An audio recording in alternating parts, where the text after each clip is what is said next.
So basically, what we're running through today is all of the sort of little developments that have happened over the past term. There has been a number of them. Lots of them are quite small. Lots of them are the ones that might slip under the radar without being noticed. So I'm kind of just going to go through all of those today.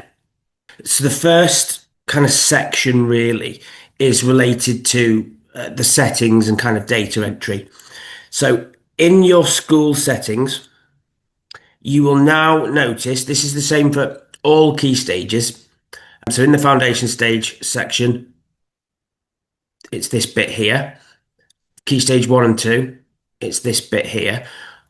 Because in iTRACK, we've always called them assessment point or assessment period, AP for short.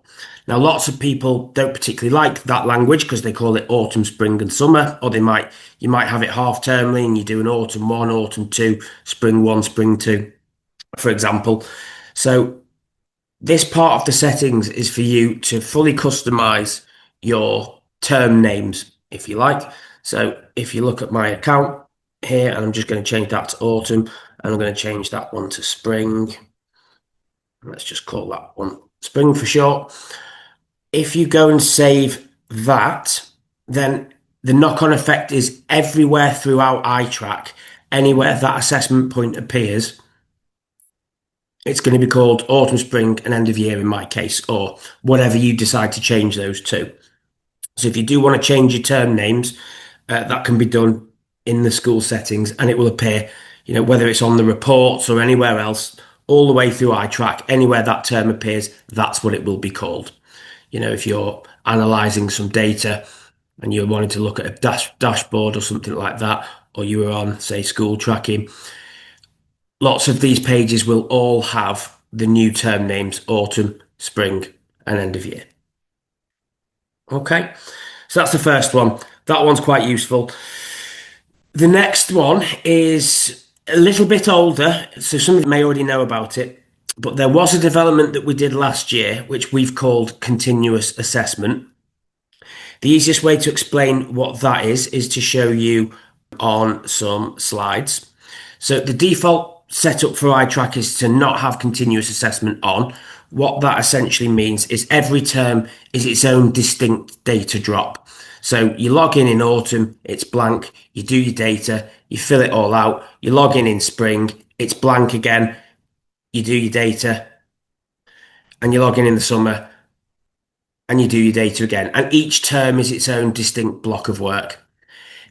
The continuous assessment functionality it basically turns autumn's data live. So that means when you log in autumn, it's blank, you do your data. Now when you get to spring is pre-populated with autumn's data. It's projected forward for me. So now all I have to do is amend the children whose data is no longer correct, rather than do a whole new data drop.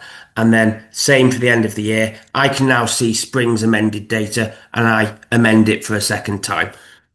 So rather than doing data every term, you do your data in the autumn and then you amend it as you go.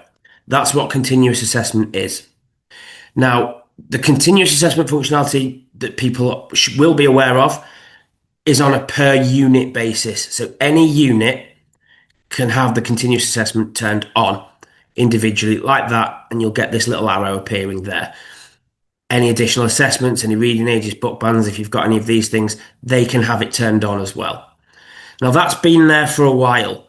The new part is lots of schools might have subjects that they don't have any units for. So they might only want to give a really quick Spanish judgment or art judgment or something like that. So any subjects that don't have the units turned on have historically not been able to use the continuous function until now, which is what this little tick box at the top is for. So that's basically saying if you don't do any of the units, but you still want whatever goes in autumn to project forward, you can turn it on there. And now the continuous will be on for any subjects that you don't have the units for. Okay, might just be some time saved for some people. So that's the continuous assessment tweak we've made. We've also made a little bit of a change to the target setting page. So on target setting now, Generally, it works as it always has. The two new bits is this little tick box at the top, which is basically for flood filling all subjects. So it means if I am going into, say, maths and I'm setting a target, if I tick that one and I go and set a target to be, let's say, year one expected, that will set that expected target for all subjects. So if you have children who are targeted for roughly the same grade for most subjects, be quicker to do that in one go and then maybe tweak the ones that you need to tweak afterwards. Okay, you'll also find that the export button now works properly and all the percentages are on the bottom of the export and because they never used to be. So there's just been some changes to how it exports as well.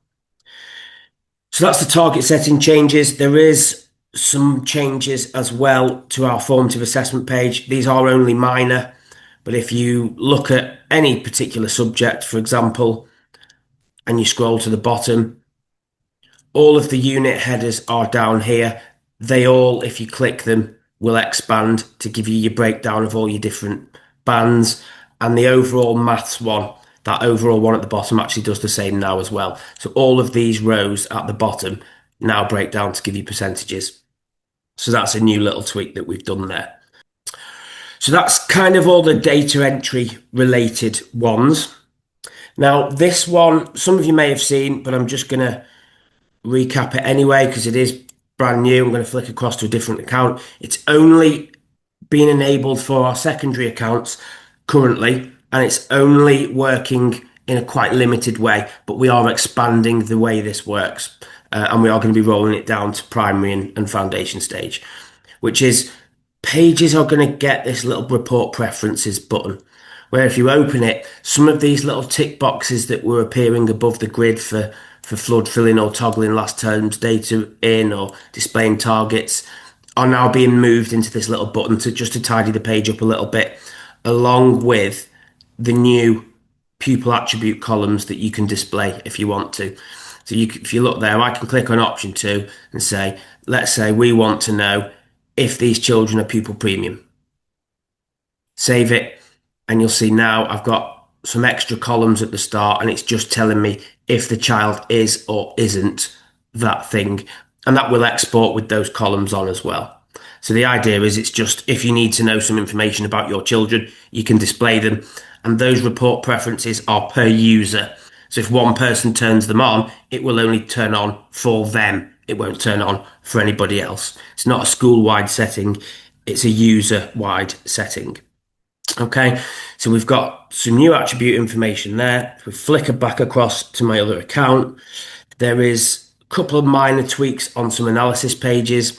The one that is called subject monitoring, if we click it, you'll see on here you can pick any point in time to have a look at, and it'll pull up my data as it usually does. On here you can choose which subjects. So if you wanted to have a bit of a push in some of the non-core subjects, you could. I'll just leave reading, writing, and maths on here for now. The new part of this is that there is basically a new cohort in here called all year groups. And what that does is instead of splitting the page into each individual cohort, it will actually list every child that you've got in school all on the one page. So for people who are Senkos, or if you're particularly looking at pupil premium children, Senkos in particular might want to have a look at all the SEND children without having to look at each year group individually. So the idea is you can view all year groups there, use your filters like you normally do. I'm the Senko because I just want to see the kids who are on the SEND register, for example. Press go. And now I'll just get listed all the SEND children that's in school. I've only got 2, but you can see there that from different year groups. So that's the new bit, is just the all year group section there.